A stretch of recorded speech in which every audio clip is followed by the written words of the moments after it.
It's a story of a cobbler. Right outside the cobbler's small house was a pool of water. This cobbler spotted a lotus flower in it one afternoon.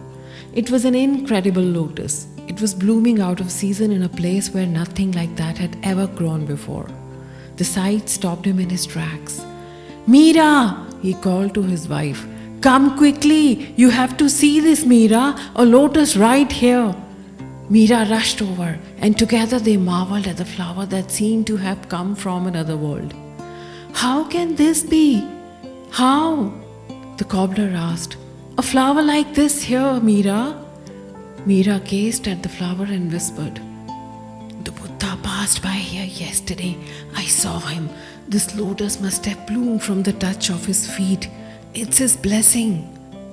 The cobbler nodded. Makes sense. But even as he stood in awe, something darker started stirring inside him. Greed. "What if I give this lotus to the king, Meera? Surely he will reward me with riches." Meera was not happy with his plan at all.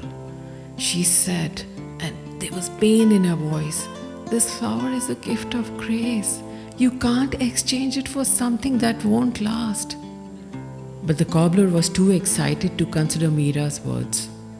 Clutching the lotus in his hand, he ran towards the king's palace. As fate would have it, before he could reach even the gates, the king himself appeared, riding his grand elephant in a majestic procession. When the king spotted the lotus, his eyes widened. The cobbler's heart filled with anticipation.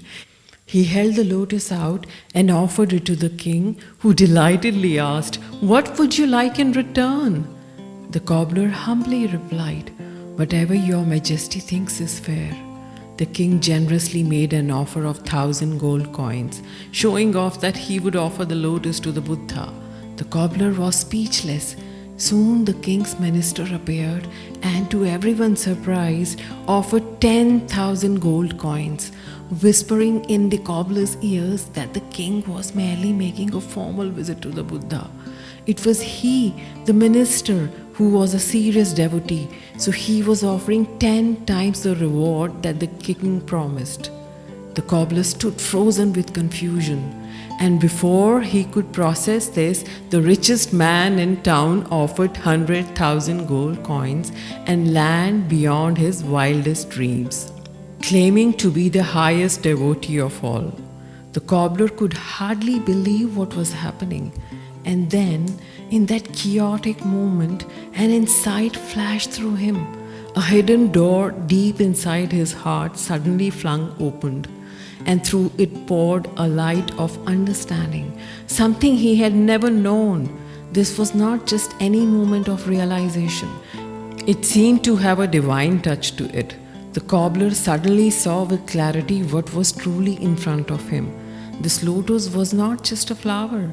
It was a reflection of the Buddha's grace. It was a treasure far greater than all the gold and land he could ever receive. "How can I sell this flower?" he thought. "It belongs to the Buddha." He made his choice. "I will offer it to the Buddha, to whom they all wish to give it. It was by the touch of his feet that the lotus bloomed outside my house, and to his feet I will offer it." His insight and thought reflected the sentiment of the ancient verse, "Tvadiyam vastu Govinda, tvabhamev samarpaye," which means, "This is yours, Govinda. You gave it to me, and now I offer it back to you." With the lotus held tightly in his hand, the cobbler ran towards the Buddha Sangha. When he arrived, the Buddha was already giving a discourse. But the cobbler did not hesitate. He stood at the back of the gathering with his eyes fixed on the Buddha and his heart filled with devotion. And then something magical happened. The Buddha looked back at the cobbler. In that moment, the cobbler felt an overwhelming sense of peace, of joy he had never experienced before. He walked towards the Buddha with his mind and body united in loving attention. When he reached the Buddha, he gently placed the lotus at his feet and bowed deeply. And that's where the cobbler's old self ended.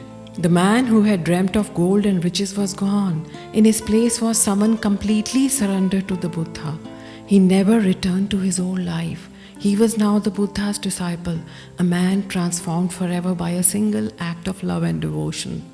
And so the lotus did not just bloom in the water, it bloomed in the cobbler's heart as well.